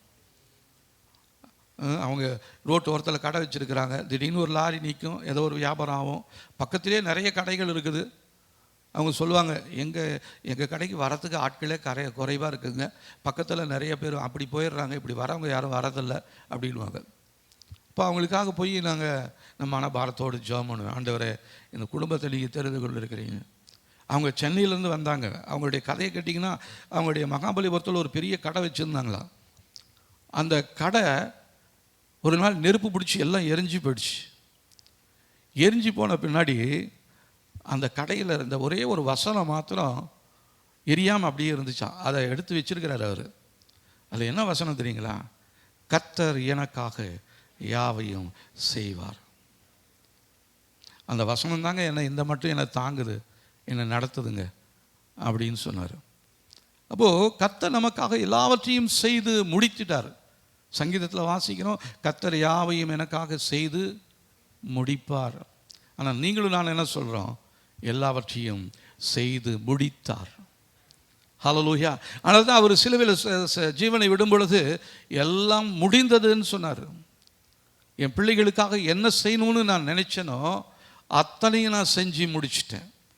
பிசாசினிடத்தில் ஆதாம் ஏவாளின் மூலமாக இழந்து போன எல்லா நன்மைகளையும் ஒன்று விடாமல் நான் பிடுங்கி என் பிள்ளைகளுக்காக நான் வைத்திருக்கிறேன். அதை மறுபடியும் எந்த பிசாசுடைய வல்லமைகளும் அதை மேற்கொள்ள முடியாதபடிக்கு நான் அவர்களை சூழ்ந்து இருக்கிறேன். என்னுடைய மகிமையினால் நான் அவர்களை நிரப்பி இருக்கிறேன். இப்போ தேவனுடைய மகிமை நம்மளை சூழ்ந்து இருந்துச்சுன்னா நம்முடைய வாழ்க்கைக்குள்ள எந்த விதமான கஷ்டங்களும் நஷ்டங்களும் நிச்சயமாகவே நடக்கப் போவது கிடையாது. அடுத்ததாக பாருங்க, குடும்பத்தை எல்லைகளை பெரிதாக்குகிறார். மூன்றாவதா, புதிதாக ரட்சிக்கப்படுகிறவர்கள் சபைக்கு பெரிதும் உதவியாக இருப்பார்கள். புதுசாக வராங்க பார்த்தீங்களா, அவங்க சபைக்கு, ஊழியத்திற்கு, உங்களுடைய குடும்பத்திற்கு, உங்களுடைய பிள்ளைகளுக்கு பெரிதான உதவிகளை செய்யக்கூடியவர்களாக இருக்கிறாங்க. வாசிக்கலாம் பாருங்கள், 9ஆம் வசனத்திலிருந்து 13ஆம் வசனம் வரலும் வாசிக்கலாம் பாருங்கள். தீவுகள் எனக்கு காத்திருக்கும், அவர் உன்னை மகிமைப்படுத்தினார் என்று உன் பிள்ளைகளும் அவளோடு கூட அவர்கள் பொன்னையும் அவள் வெள்ளியையும் உன் தேவனாகிய கர்த்தரின் நாமத்திற்கென்றும் இஸ்ரவேலின் பரிசுத்தற்கென்றும் தூரத்திலிருந்து கொண்டு வருகிற தர்ஷீஷின் கப்பல்களும் ஏற்கனவே எனக்கு காத்திருக்கும். அந்நியரின் புத்திரர் உன் மதில்களை கட்டி அவருடைய ராஜாக்கள் உன்னை சேவிப்பார்கள். என் கடுங்கோபத்தினால் உன்னை அடித்தேன், ஆனாலும் என் கிருபையினால் உனக்கு இறங்குகிறேன். உன்னிடத்திற்கு ஜாதிகளின் பலத்த சேனையை கொண்டு வரும்படிக்கு அவருடைய ராஜாக்களை அழைத்து வரும்படிக்கு உன் வாசல்கள் இரவும் பகலும் பூட்டப்படாமல் எப்பொழுதும் திறந்திருக்கும். உன்னை சேவிக்காத ஜாதி ராஜ்யமும் அழியும், அந்த ஜாதிகள் நிச்சயமாக பாலாகும். என் பரிசுத்த ஸ்தானத்தை சிங்காரிக்கும்படிக்கு லீபனோனின் மகிமையும் தேவராது விருட்சங்களும் பாய்மர விருட்சங்களும் புன்னை மரங்களும் கூட உன்னிடத்திற்கு கொண்டு வரப்படும். என் பாதஸ்தானத்தை மகிமைப்படுத்துவேன். இதுதான் நம்மளை விஸ்தாரமாக்குகிற தேவனுடைய வார்த்தை. நமக்கு உதவி செய்யும்படியாக தூர தேசத்திலிருந்து வருவாங்க. அவங்கள கொண்டு வரத்துக்காக ஏற்கனவே கப்பல்களெல்லாம் ரெடியாக இருக்குது. அவ்வளோ தூரத்துலேருந்து எப்படி வருவாங்க அதை குறித்து நீங்கள் கவலைப்படாதீங்க. உங்களுக்காக ஆசீர்வதிக்கும்படியாக கர்த்தர் ஏற்கனவே பொன்னையும் பொருளையும் ஏற்றி கப்பல் நிறைய அடுக்கி வச்சிருக்கிறார். உங்களுடைய குடும்பங்கள் ஆசீர்வதிக்கப்பட போகிறது. கடன் பிரச்சனை இருக்கிற உங்களுடைய குடும்பத்தை கர்த்தர் மாற்றுவார். உங்களிடத்தில் மற்றவர்களுக்கு கடன் அடைக்கும்படியாக கர்த்தர் உங்களுடைய கரங்களை பலப்படுத்துவார். இதெல்லாம் எப்போ நடக்கும் தெரியுங்களா? தேவனுடைய மகிமை உங்களுடைய வாழ்க்கையில் நிரம்பி இருக்கும் பொழுது இந்த ஆசீர்வாதத்தை நீங்களும் நானும் பெற்றுக்கொள்ளப் போகிறோம். நம்மை சேவிக்காத ஜாதி ராஜ்யம் எல்லாம் அழியும், அந்த ஜாதிகள் நிச்சயமாகவே பாலாகும். கர்த்தர் சொல்கிறாரு, உன்னை சேவிக்காத எந்த ஜாதியும் எந்த ராஜ்யமும், அது எவ்வளோ பெரிய ராஜ்யமாக இருந்தாலும் சரி, அது எவ்வளோ பெரிய அரசாங்கமாக இருந்தாலும் சரி, மாற்ற முடியாதுன்னு அவங்க நினைக்கலாம். ஆனால் கர்த்தர் சொல்கிறாரு, அவைகளெல்லாம் பாழாக்கப்படும். என் ஜனங்களுக்காக நான் அவர்களை கொள்ளையிடுவேன் என்று சொல்லி ஆண்டவர் சொல்கிறார். ஹல்லேலூயா. ஆமாம், துன்மார்க்கனுடைய சொத்து எதற்காக இருக்கிறதா? நீதிமான்களுக்கு வரும்படியாக துன்மார்க்கன் தன்னுடைய சொத்துக்களை சேர்த்து கொண்டிருக்க. இது நமக்கு பேராசை இல்லை, வசனம் சொல்லுது. துன்மார்க்கன் எதுக்காக பணத்தை சேர்த்து இருக்கிறான்? நீதிமான்களுக்காக, தேவ பிள்ளைகளுக்காக, உங்களுக்கும் எனக்கும் கொடுக்கும்படியாக தேவன் நம்முடைய எதிராளிகள் வசத்தில் நிறைய செல்வங்களை கொடுத்து வைத்து கொண்டே இருக்கிறார். அவங்க அந்த செல்வத்தின் மேலே தங்களுடைய கண்களை வைத்து அது பெருகுகிறது என்று சொல்லி ஆச்சரியப்பட்டு சந்தோஷப்பட்டு கொண்டு இருக்கிறாங்க. ஆனால் ஒரு நாள் வரும், அந்த நேரத்தில் அவைகள் எல்லாம் பிடுங்கப்பட்டு அவைகள் உங்களுடைய எல்லைகளுக்குள்ளே கொண்டு வந்து கொடுக்கப்படும். ஹல்லேலூயா. என்னங்க எப்படி இருக்கிறீங்களே? ஹல்லேலூயா. ஆமாம், நம்முடைய எதிராளிகளின் வசமாய் என்றெல்லாம் இருக்குதோ, ஒருவேளை உங்களுடைய பிள்ளைகள் எதிராளிகள் வசமாக இருக்கலாம், உங்களுடைய சொத்துக்கள் எதிராளிகள் வசமாக இருக்கலாம். இன்று அவர்கள் அதை அனுபவித்து கொண்டு இருக்கிறாங்க.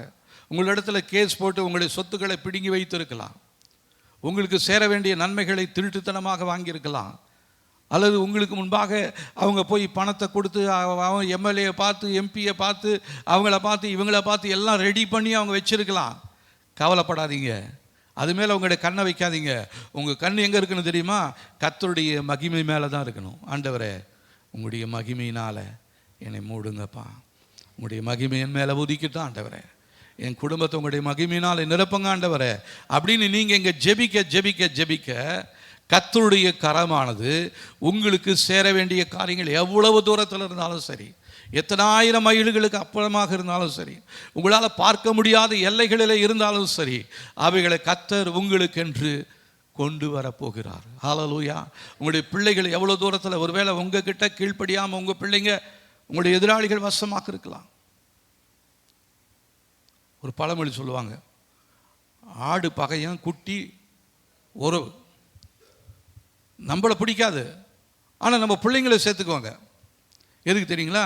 நம்மளை குறித்து தீமையான உங்கள் அம்மா இருக்கிறாங்களே, உங்கள் அப்பா இருக்கிறாங்களே, உங்கள் தாத்தா என்ன பண்ணாங்க தெரியுமா, இதை பண்ணாங்க தெரியுமா, அதை பண்ணாங்க தெரியுமா அப்படிலாம் சொல்லுவாங்க. இங்கேருந்து நமக்கு வயிறு எரியும். ஐயோ, வீணான காரியங்களை சொல்லிகிட்டு இருக்கிறாங்களே. அந்த பிள்ளை கேட்டுட்டு வந்து நம்மக்கிட்ட வந்து பேசும். உங்கள் அப்பனை பற்றி தெரியாதா?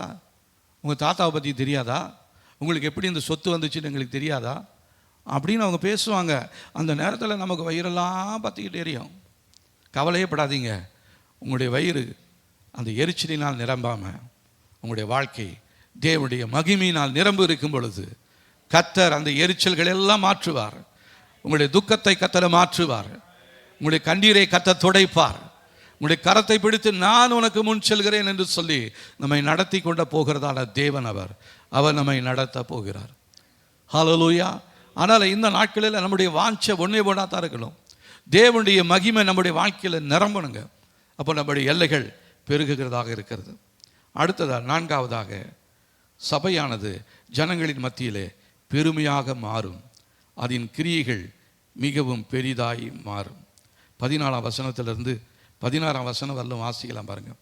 உன்னை ஒடுக்கினவர்களின் பிள்ளைகள் குனிந்து உன்னிடத்தில் வந்து உன்னை அசட்டை பண்ணின யாவரும் உன் காலடியில் பணிந்து உன்னை கர்த்தருடைய நகரம் என்றும் இஸ்ரவேலுடைய பரிசுத்தரின் சீயோன் என்றும் சொல்லுவார்கள்.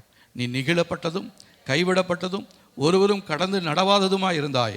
ஆனாலும் உன்னை நித்திய மாட்சிமையாகவும் தலைமுறை தலைமுறையாகவும் மகிழ்ச்சியாகவும் வைப்பேன்.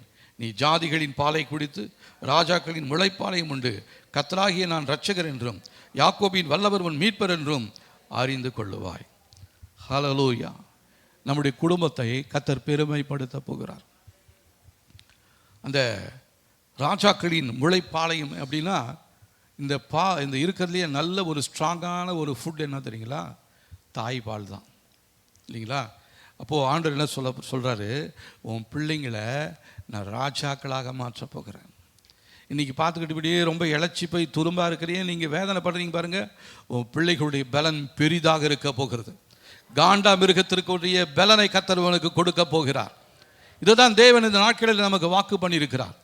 இந்த வார்த்தைகள் நிறைவேற வேண்டும் என்று சொன்னால் நம்முடைய வாழ்க்கையில் தேவனுடைய மகிமை குறையாதபடிக்கு நம்ம காத்துக்கொள்ள வேண்டியது நம்முடைய வாழ்க்கையின் பிரதானமான தேவையாக இருக்கு. மற்ற எல்லாத்தையும் அவர் சந்திக்க போகிறாருங்க.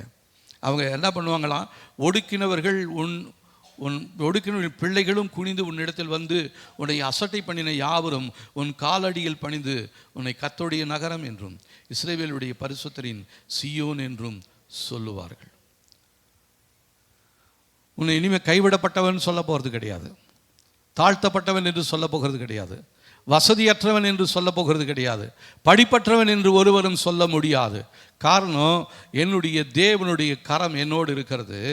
அவர் என்ன பண்ணுறாரு, நெகிழப்பட்டதும் கைவிடப்பட்டதும் ஒருவரும் கடந்து நடவாததுமாய் இருந்தாய்.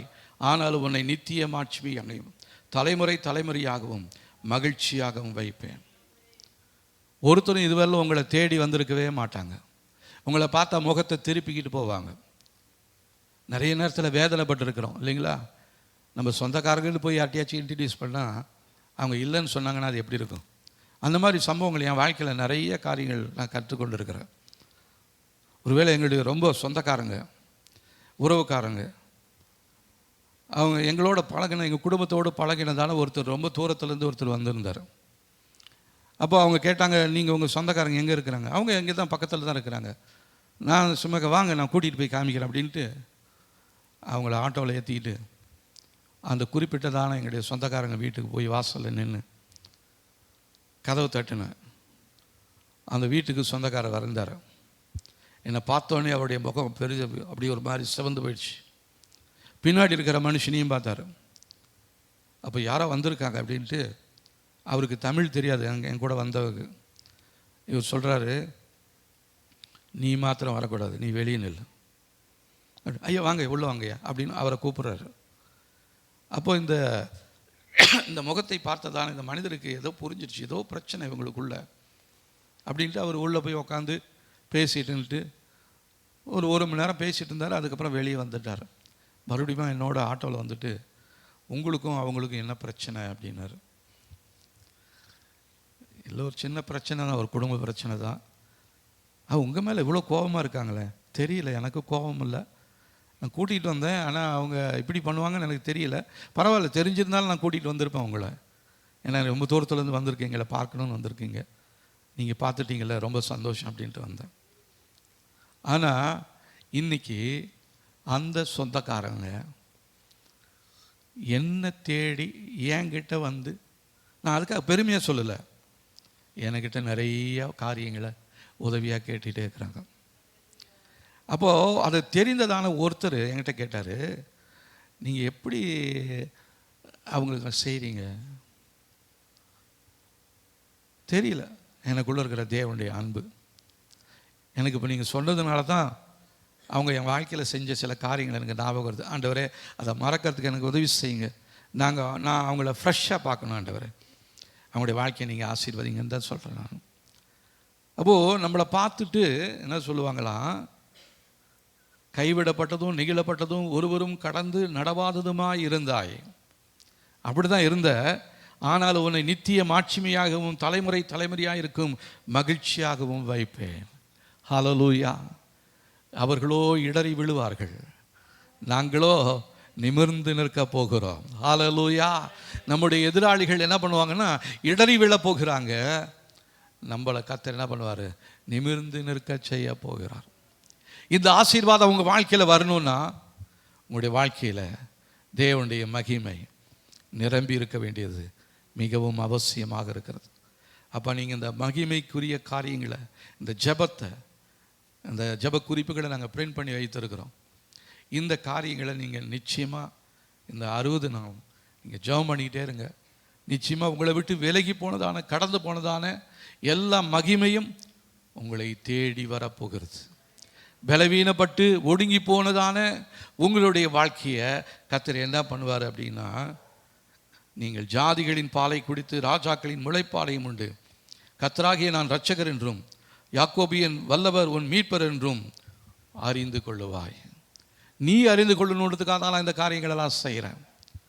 நீ தெரிஞ்சுக்கணும், உனக்கு தெரியல, அதனால தான் நீ விலகி விலகி ஓடிக்கிட்டே இருக்கிற. என் மகிமையை இழந்து போயிட்ட. என் மகிமை உன் உள்ளத்துக்குள்ளே இருக்க வேண்டியது, உன் குடும்பத்துக்குள்ளே இருக்க வேண்டிய அந்த மகிமை இன்றைக்கு அது வாசற்படியில் வந்து நிற்குது. அதை மறுபடியுமாக நான் உன்னிடத்தில் திருப்பும்படியாக நான் இந்த நாட்களில் நான் உன் வாழ்க்கையில் பேசி கொண்டிருக்கிறேன் என்று சொல்லி ஆவியானவர் சொல்கிறார். அதனால் ஒருவரும் வெட்கப்பட்டு போவதே கிடையாதுங்க.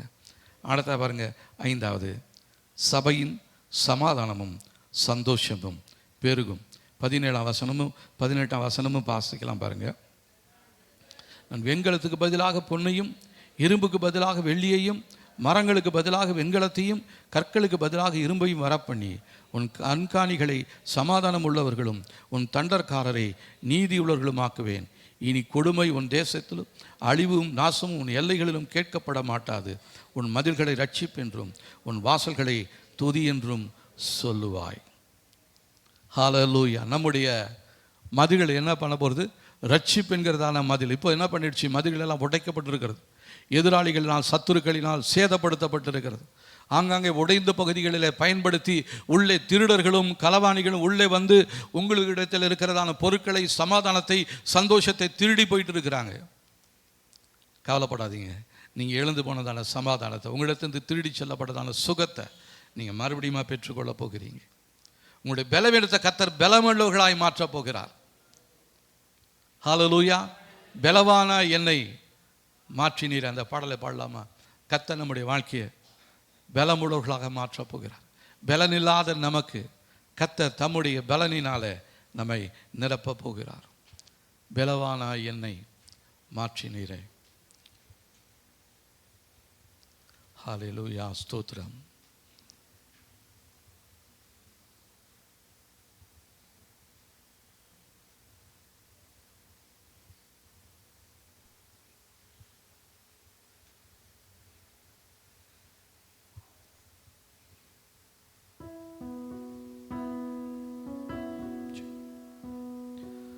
பலவான என்னை மாற்றினவர், நீதிமான் என்று அழைக்கின்றவர். பலவான என்னை மாற்றினவர், நீதிமான் என்று அழைக்கின்றவர். எனக்காக யுத்தத்தை செய்கின்றவர், முன்னின்று சத்துருவை துரத்துபவர். எனக்காக யுத்தத்தை செய்கின்றவர், முன்னின்று சத்துருவை துரத்துபவர். இஸ்ரவேலின் மகிமையவர், இஸ்ரவேலின் மகிமையவர். யேசூரன் எனக்காக யாவையும் செய்து முடிப்பவரே. யேசூரன் எங்கள் துதிகளில் வாசம் செய்பவரே.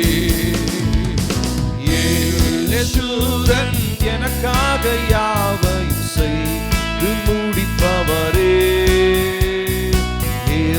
யேசூரன் எங்கள் துதிகளில் வாசம் செய்பவரே. நீ என் தாசன் என்றவரே,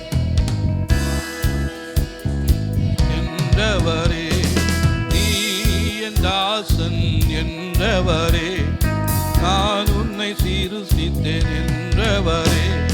பாவங்கள் யாவையும் மன்னித்தீரே, சாபங்கள் யாவையும் நீக்கினீரே. பாவங்கள் யாவையும் மன்னித்தீரே, சாபங்கள் யாவையும் நீக்கினீரே. மீட்டு கொண்டேன் என்றீரே, மீட்டு கொண்டேன் என்றீரே. யேசூரன் எனக்காக யாவையும் செய்து முடிப்பவரே.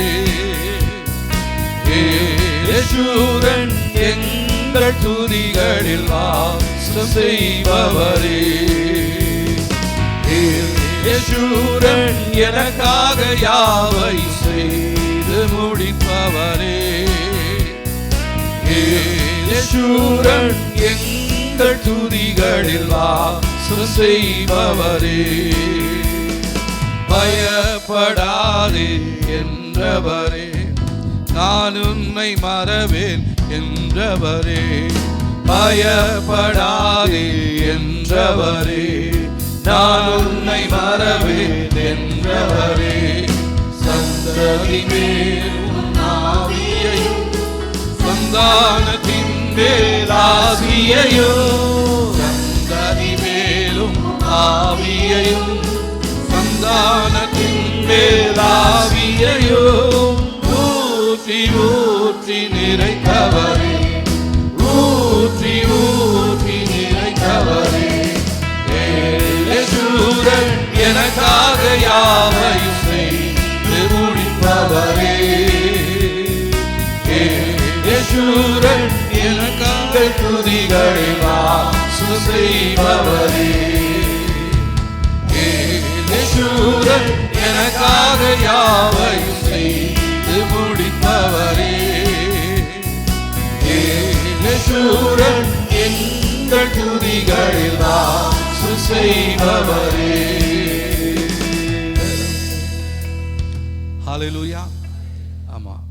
நீதிமானாய் நம்மை மாற்றியிருக்கிறார். நீதிமான் என்று நம்மை அழைத்திருக்கிறார். நமக்காக யுத்தத்தை அவர் செய்ய போகிறார். நமக்கு முன் நின்று சத்துருக்களை துரத்துகிறவராக இருக்கிறார். ஏனென்று சொன்ன அவர்தான் இஸ்ரவேலின் மகிமையாக இருக்கிறார். அவர் நம்முடைய வாழ்க்கையில் மகிமையாக இருப்பாரானால் நம்முடைய வாழ்க்கையை இஸ்ரவேலாக மாற்றுவார். யாக்கோபை இஸ்ரவேலாக மாற்றினார். எத்தனாக இருந்தா, யாக்கோபு என்று சொன்னால் எத்தன், தகப்பனை ஏமாற்றினா, சகோதரனை ஏமாற்றினா, மாமனாரை ஏமாற்றினா. ஆனால் அவன் செய்ததுக்கெல்லாம் ஒரு பெரிய ஒரு முடிவு அவனுடைய வாழ்க்கையில் கர்த்தர் வைத்தார். அந்த முடிவில் அவன் சொல்லிட்டான், ஆண்டவரே இதுவரை நான் சம்பாதித்ததெல்லாம் வீண், எல்லாத்தையும் ஏமாற்றி பெற்றுக்கொண்ட எல்லாமே வீண் ஆண்டவரே, ஒன்று நான் செய்கிறேன், எனக்கு உங்கள் ஆசீர்வாதம் இருந்தால் போதும் ஆண்டவரே, உங்கள் மகிமை இருந்தால் போதும் ஆண்டவரே, நான் உங்களை விடவே போவதில்லை, உங்களுடைய கால்களை இருக்க பிடித்து கொள்கிறேன் என்று சொல்கிறார். தேவதூதன் சொல்கிறார், என்னை போக விடு, பொழுது விடியுது, நான் போகணும். இல்லை, நீங்கள் என்னை ஆசீர்வதித்தால் ஒழிய நான் உம்மை விடப்போவது இல்லை. நம்முடைய ஜெபம் அதவாக மாறணும். இது வேணும் அது வேணும்லாம் கேட்க வேண்டாம். ஆண்டவரே உங்களுடைய மகிமையினால் என் குடும்பத்தை, என் எல்லையை, என் தொழிலை, என் சந்ததியை உங்களுடைய மகிமையினால் நீங்கள் மூடும்படியாக நான் சொல்லி ஜெபிக்கிறேன். என் வாழ்க்கையை மகிமையுள்ளதாக மாற்றும்படியாக நான் ஒப்பு கொடுத்து ஜெபிக்கிறேன் என்று சொல்லி தேவ சமூகத்தில் இந்த நாட்களில் நாம் ஜெபிக்க வேண்டியவர்களாக இருக்கிறோம். ஆறாவது பார்த்தீங்கன்னா, சபை மக்கள் நீதியினால் நிரப்பப்படுவார்கள், வெளிச்சமாக இருப்பார்கள். தேவனே நமது நித்திய வெளிச்சமும் தேவனே நம்முடைய மகிமையுமாய் இருக்க போகிறார். 19ஆம் வசனத்திலிருந்து 22ஆம் வசனம் வரலும் வாசிக்கலாம் பாருங்கள். இனி சூரியன் உனக்கு பகலிலே வெளிச்சமாயிராமலும் சந்திரன் தன் வெளிச்சத்தால் உனக்கு பிரகாசியாமலும் கர்த்தரே உனக்கு நித்திய வெளிச்சமும் உன் தேவனே உனக்கு மகிமையுமாயிருப்பார். உன் சூரியன் இனி அஸ்தமிப்பதும் இல்லை, உன் சந்திரன் மறைவதும் இல்லை. கர்த்தரே உனக்கு நித்திய வெளிச்சமாயிருப்பார். உன் துக்க நாட்கள் முடிந்து போகும். உன் ஜனங்கள் யாவரும் நீதிமான்களும் என்றைக்கும் பூமியை சுதந்திரிக்கும் கொடிகளும் நான் நட்ட கிளைகளும் நான் மகிமைப்படுத்தும்படி என் கரங்களின் கிரியைகளுமாயிருப்பார்கள். சின்னவன் 1000 சிறியவன் பலத்த ஜாதியுமாவான். கர்த்தராகிய நான் ஏற்ற காலத்தில் இதை தீவிரமாய் நடப்பிப்பேன். ஹல்லேலூயா. அவருக்கென்று ஒரு நேரம் இருக்கிறது. அந்த நேரத்தில் அவர் என்ன பண்ணுவார்னா, சகலத்தையும் பிசாசினால் தீமையாய் மாற்றப்பட்ட உங்களுடைய குடும்பத்திலிருந்து, தொழிலிலிருந்து, எல்லையிலிருந்து எதெல்லாம் பிசாசு திருடி சென்று போயிருந்தானோ அது எல்லாத்தையும் மறுபடியும் உங்கள் அண்டையில் கொண்டு வந்து சேர்க்க கர்த்தர் போதுமானவராக இருக்கிறார். நீங்கள் இழந்து போனதான பலனை நீங்கள் பெற்றுக்கொள்ளுவீங்க. இழந்து போனதான சொத்துக்களை நீங்கள் பெற்றுக்கொள்ளுவீங்க. இழந்து போனதான சந்தோஷத்தையும் சமாதானத்தையும் கர்த்தர் உங்களுக்கு மறுபடியும் கொடுக்க போகிறார். ஏன் என்று சொன்னால், உன்னுடைய துக்க நாட்கள் முடிந்து போகிறது. இனி அந்த துக்கங்கள் உன்னை தொடர்ந்து வருவது இல்லை.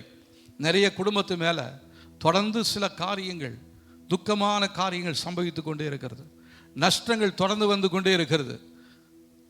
சில வேதனைகள் உங்களை விட்டு விலகலை. அந்த கர்த்தர் சொல்றாரு, உன் வேதனை நீங்கி நீ சுகமாயிருப்பாய். உன்னுடைய துக்கத்தை மாற்றி உனக்கு சந்தோஷத்தை கொடுக்கக்கூடியதான தேவன் தான். அவரை மாத்திரம் நம்ப போகிறோம். அவருடைய மகிமையை நமக்குள்ள வாஞ்சிக்க போகிறோம். ஆண்டவர் உங்களுடைய மகிமையை எனக்குள்ள கொடுங்க ஆண்டவரே. ஹல்லேலூயா. நாம் யாவரும் எழுந்து நின்று தேவ சமூகத்தில் நாம் இந்த ஜெபங்களை நாம் செய்தோம். இந்த ஜெபங்களை உங்களுக்கு நாங்கள் பிரிண்ட் பண்ணியிருக்கிறோம். அந்த ஜெபத்தை கர்த்தர் உங்களுக்கு ஆசீர்வாதமாக கொடுக்க போகிறார். எகிப்தில் காரிருள் மூடி இருந்துச்சான். பூமி காரிருளும் ஜனங்களை மூடும். இதோ இருள் பூமியையும் காரிருள் ஜனங்களையும் மூடும். ஆனாலும் உன்மேல் கர்த்தர் உதிப்பார். அவருடைய மகிமை உன்மேல் காணப்படும். முழு எகிப்தும் 3 நாட்கள் அது இருளாக இருந்தது. ஆனால் கர்த்தர் என்ன பண்ணாரு? யாத்ராகமம்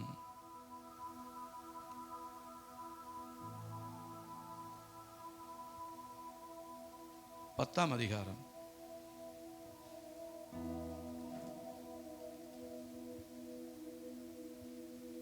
1 21ஆம் வசனத்திலிருந்து 23ஆம் வசனம் வரலும் வாசிக்கலாம் பாருங்க. அப்பொழுது கர்த்தர் மோசேயை நோக்கி, தடவி கொண்டிருக்கத்தக்கதான இருள் எகிப்து தேசத்தின் மேல் உண்டாகும்படி உன் கையை வானத்திற்கு நேராக நீட்டி என்றார். மோசே தன் கையை வானத்திற்கு நேராக நீட்டினான். அப்பொழுது எகிப்து தேசம் எங்கும் 3 நாள் மட்டும் காரில் உண்டாயிற்று. 3 நாள் மட்டும் ஒருவரை ஒருவர் காணவும் இல்லை, ஒருவரும் தம்மிடத்தை விட்டு எழுந்திருக்கவும் இல்லை. இஸ்ரவேல் புத்திரர் யாவருக்குமோ வெனில் அப்படி வாசஸ்தலங்களிலே வெளிச்சம் இருந்தது.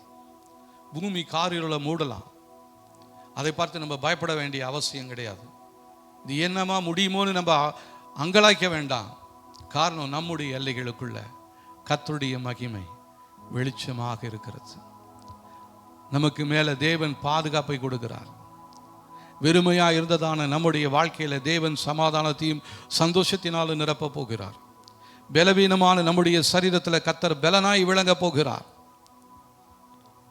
இதுவரை உங்களை ஏளனமாக பார்த்தவர்களுக்கு முன்பாக கர்த்தர் உங்களை தலை நிமிர்ந்து நடக்க செய்ய போகிறார். உங்களை வெட்கப்படுத்தினவர்கள் வெட்கப்படுவார்கள், உங்களை துன்பப்படுத்தினவர்கள் துன்பப்படுத்தப்படுவார்கள். ஆனால் கர்த்தர் உங்களுக்கு நித்திய மாட்சிமையை அவர் உங்களுக்கு தருகிற தேவனாக இருக்கிறார். இந்த சந்தோஷம் நம்முடைய வாழ்க்கையில் பெருக வேண்டும் என்று சொன்னால் நாம் இந்த நாட்களில் நம்முடைய ஜெபம், ஆண்டவர் உங்களுடைய மகிமையினால என்னை நிரப்புங்க ஆண்டவரேன்னு சொல்லி நம்ம தேவ சமூகத்தில் நம்ம கேட்க வேண்டும். ஹல்லேலூயா, ஹல்லேலூயா, ஹல்லேலூயா, ஹல்லேலூயா, ஹல்லேலூயா, ஹல்லேலூயா, ஹல்லேலூயா, ஹல்லேலூயா.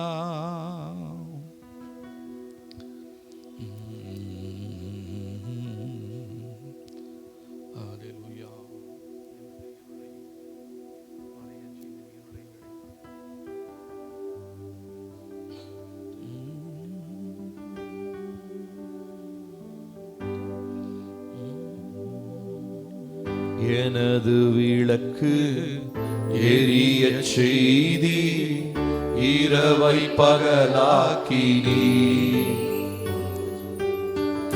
எனது விளக்கு எரிய செய்தி, இரவை பகலாக்கினி.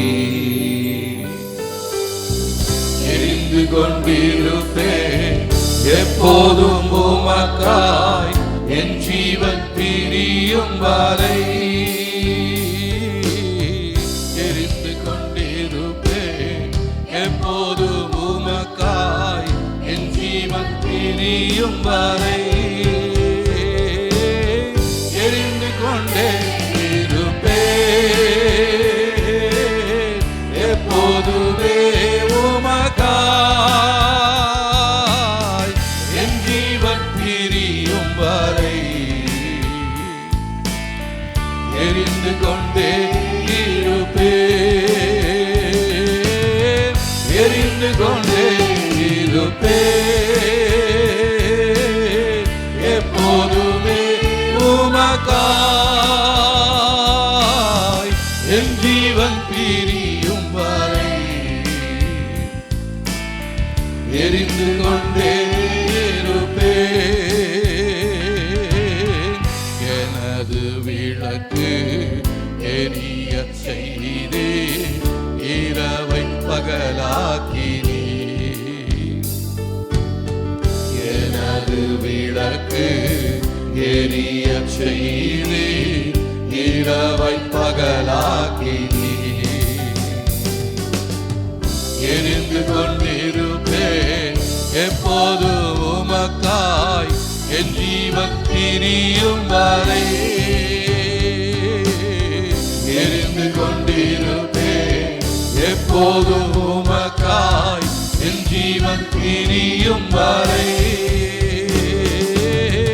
எரிந்து கொண்டே இருப்பேன் எப்போதுமே உமக்காய், என் ஜீவன் பிரியும் வரை. எரிந்து கொண்டே இருப்பேன், எரிந்து கொண்டே இருப்பேன்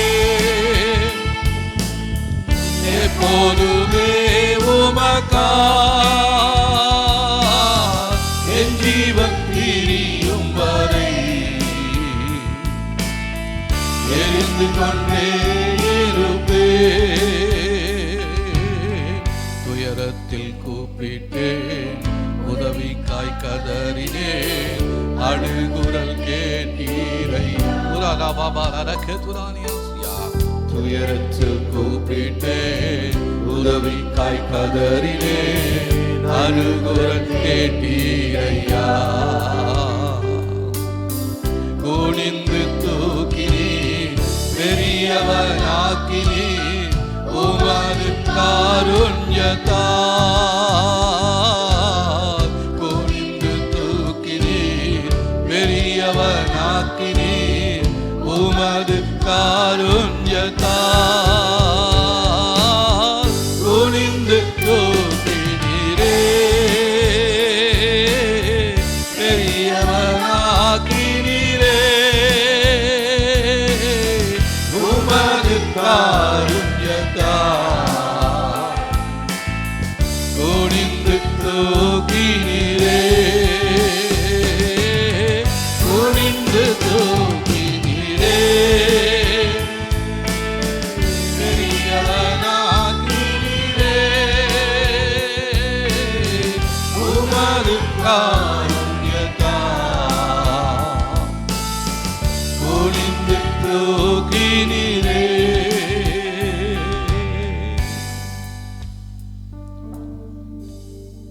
கர்த்தாவே, உம்மை நன்றியோடு நாங்கள் உம்மை துதிக்கிறோம் ஆண்டவரே. இந்த நாளில் உங்களுடைய மகிமை ஒன்று மாத்திரம் எங்களுக்கு போதும் ஆண்டவரே.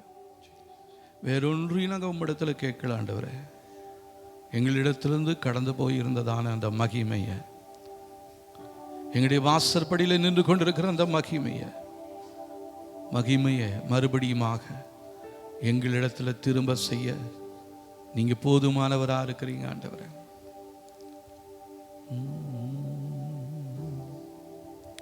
அவருடைய ஒரு வார்த்தை சொன்ன போதும் எல்லாம் மறுபடியுமாக திரும்பும்.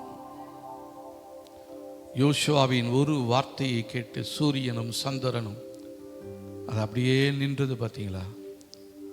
அதே போல உங்களுக்கு எதிராக செயல்பட்டு கொண்டிருக்கிறதான தீமையின் வல்லமைகளை பார்த்து கர்த்தர் ஒரு வார்த்தை சொல்லும் பொழுது அவள் அப்படியே திரும்பி போகும், மறைந்து போகும்.